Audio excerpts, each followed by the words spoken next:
लेंगु मिश्र छकरू जीरा ब्रिज पर्यंत जबरदखल मामला।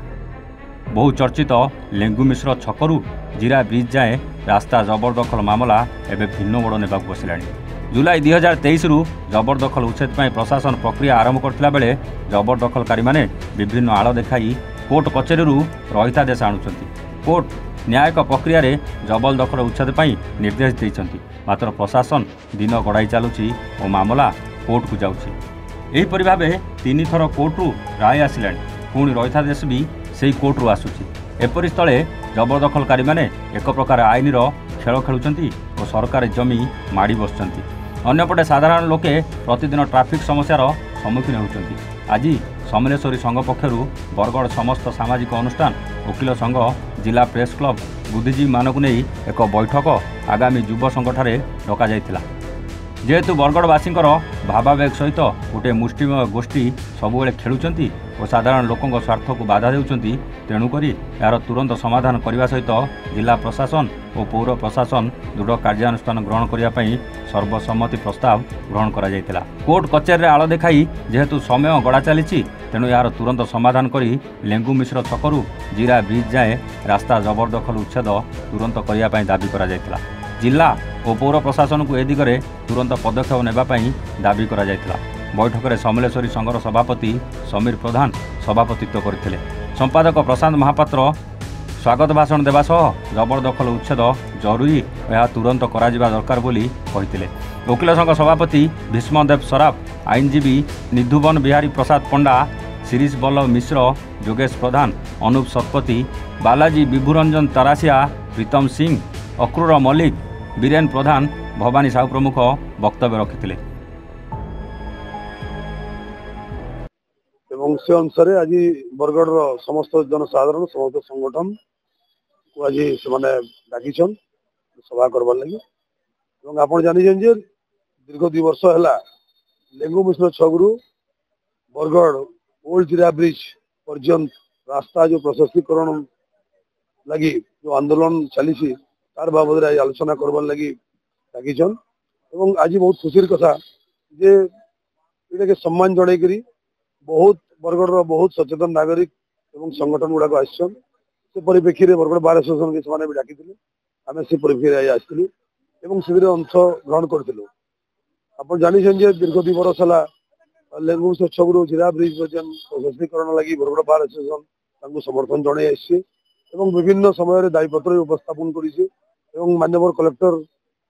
से समय कलेक्टर और वर्तमान कलेक्टर संगे भी अनेक थर वार्तालाप कलापर आम से एनक्रोचर्स जिन मैंने अच्छा आम कहीलु रास्ता प्रशस्तीकरण बहुत जरूरी अच्छे, किंतु बहुत परितापर विषय से बरगढ़वासी को सहयोग करने परिवर्ते से माननीय उच्च न्यायालय आश्रय नहीं माननीय उच्च न्यायालय 2 थर रहितादेश जारी करते रहितादेश माननीय उच्च न्यायालय रहितादेश को जारी सम्मान जन आम न्यायिक लड़ाई में सामिल थिलु। बरगढ़ बार एसोसिएशन तार सब कही आसे जनसाधारण जो न्यायिक लड़ाई लड़ निश्चित भाव में साहाय्य कर परिप्रेक्षी में आम साहाय्य करूँ। जनसाधारण जो असुविधार सम्मुखीन होती रास्ता चौड़ा ना आप जानी से रास्ता से जगह जो मैंने एनक्रोचर्स जो एनक्रोच कर आगु एनएच थिला एवं नेशनल हाईवे थिला नेशनल हाईवे को एनक्रोच करी वर्तमान 110 फुट परिवर्ते वर्तमान 24 फुट 25 फुट परिणत जोटा कि बहुत समस्या सृष्टि कर। देखिए बरगढ़ जो जीरा ब्रिज अच्छी तार आड़ पार्श्व गोटे वार्ड भी अच्छी 17 नंबर वार्ड अमापाली एवं तार को लगिक अनेक गुटे पंचायत 17 ରୁ 18 पंचायत भी अच्छी एवं यही जीरा ब्रिज बरगढ़ लाइफलाइन हिसाब से परिगणित हुए। आरपटे जब आप देखिए जीरा नदीर सेपटे आप सोहेला, विजयपुर, गायसिलेट, पदमपुर, बलांगीर और अन्य राज्य को जावाई संजोग कर निश्चित भाव में आप जनसाधारण समस्या ए गोटे फायर गाड़ी जब जीव ताले फायर कोटी निआ लगी फायर गाड़ी जापर ना जदि एम्बुलेंस मेडिकल काम कार पड़ो मेडिकल एम्बुलेंस गाड़ी भी जापर ना स्कूल बस माने जीवा आसवा तो बहुत दूर कथा। तो जनसाधारण अनेक समय समस्या सम्मुखीन होती ताकू नजर रखिक समलेश्वरी संघ एवं वार्ड 17 नंबर वार्ड काउंसिलर एवं अन्य बंधु माने अन्य संगठन माने बरगड़ बार असोसिएशन को लिखित आभार जन समर्थन जन बरगड़ बार असोसिएशन प्रशासन पाखे तार दाबी उपस्थापन करथिला। से समय मान्यवर जिलापाल बनर्जी महोदय से गोटे कमिटी फॉर्म करथिले एवं कमिटी तार अनेक तर बैठक करी जो मैंने एनक्रोचर्स थे रिप्रेजेंटेटिव को डाकिकी संगे अनुष्ठान प्रस्ताव भी ग्रहण करथिला एवं प्रस्ताव देथिला जे आपण माने एनक्रोचर्स को हटेई करी रास्ता को प्रशस्तीकरण करिवारे सहायता करंतु एवं गांधी छक रु लेंगुविस छक पर्यंत जो हिसाब रे चौड़ा अछि ताकू से हिसाब रे आपण जिला ब्रिज पर्यंत चौड़ा करंतु एवं दरकार पड़िले आपण आसिक एडमिनिस्ट्रेशन एवं बरगड़ बार एसोसिएशन एवं नागरिक मान संगे बरगड़ सचेतन नागरिक संगे आपण डिस्कस करंतु प्रस्ताव रखंतु तार ऊपर जदि आम शांतिपूर्ण भाव में आम ताकू समाधान करबा बोली आम प्रस्ताव भी देथिलु।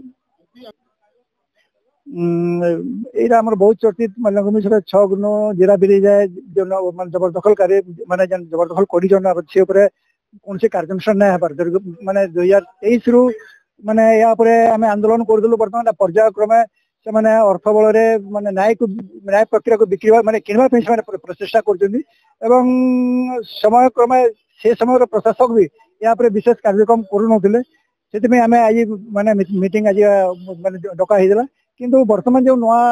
माने ईओ आइसंती नुआ सपोर्टर आइसंती से टिके प्रोएक्टिव अछंती एवं से हमको माने आश्वासन दैछंती काम शीघ्र हबा बोली करी किंतु आमे आजर जो मीटिंग हला मीटिंग रे इटा हमर निष्कर्ष बाहरला जे आसंता सोमवार दिन ईओ को पाखरे समस्त जेकरी हमर दायी पत्र समस्त देमा आ मंगलवार दिन पुणी कलेक्टर पाखरे भेटबा ताको जो टाइम दिया हबा तार आज 7 दिन और 15 दिन सेतिन दिन भीतर जदी से माने कोन से कार्यक्रम जदी ना हला बरगड़ बासिंग डिमांड अनुसार आमे बरगड़ बंद करबा एवं बरगड़ बासिंग सेटा माने निवेदन जे बरगड़ बंद करू और प्रशासन पर चाप सृष्टि करू एटा ना हबार तो केबे काम नाही पारे बोली कहउन निश्चित भाव में आशा करू माने ए 15 दिन भीतर कार्य हबा बोली। आमर बरगड़ रो बहुत चर्चित समस्या लेंगु मिश्रण छगनु ओल्ड जिरा ब्रिज पर्यंत जेन रोड एनक्रोचमेंट अच्छी आ रोड प्रशस्तीकरण करवारटा लगी आमर आज बरगड़ विभिन्न सामाजिक संगठन को लेकिरी बरगड़ जनसाधारण को लेकिरी गोटे सभार आमर अग्रगामी युवक संघ रो आयोजन कराइला। ई सभारे आमर बरगड़ सचेतन नागरिक माने तांकर विभिन्न प्रकार मत देले जे आगामी दिन रे केनते करी तार माने ई रोड प्रशस्तीकरण करा जिबा ए रोड एनक्रोचमेंट हटा जिबा से संपर्क रे समस्ते जनसाधारण को अवगत कराले आमर समलेश्वरी संघर सबले दृढ़ दाबी रही जे एनक्रोचमेंट के हिसाब से हटाइबा आ प्रशासन वर्तमान उच्च न्यायालय भी भर्डिक्ट आसी जाइए से भर्डिक्ट अनुजाई बहुत शीघ्र से एनक्रोचमेंट के हटावा कामटा एक्जिक्यूट करवार लगी आम आजिकार जेन निष्कर्ष बाहरला आमर सभारे समस्त जेन मत देले से मत अनुसार जदि अति अल्प समय मध्य जदि तार कार्यकारी ना करा जाए बेले आगामी दिन रे भयंकर आंदोलन हवा बोलगिरी समस्ते मतपोषण कले एवं से मतपोषण जेन कले जनसाधारण से आमर समलेश्वरी संघ पूरा भावे माने लड़ी पड़वा बोलगिरी आमे विचार कर निष्पत्ति निगला आसंता सोमवार दिन आमे गोटे मेमोरेंडम कलेक्टर को पौर निर्वाही अधिकारी को इन को समस्त को देमु एवं से दिन किछिटा टाइम रहवा से टाइम भितरे जदि न्याय जदि एक्जिक्यूट करबे जदि एनक्रोचमेंट ना हटाबे पहले आगामी दिन रे भयंकर आंदोलन हवा। Bargarh Vijay Kumar Mishra report Evan Odisha.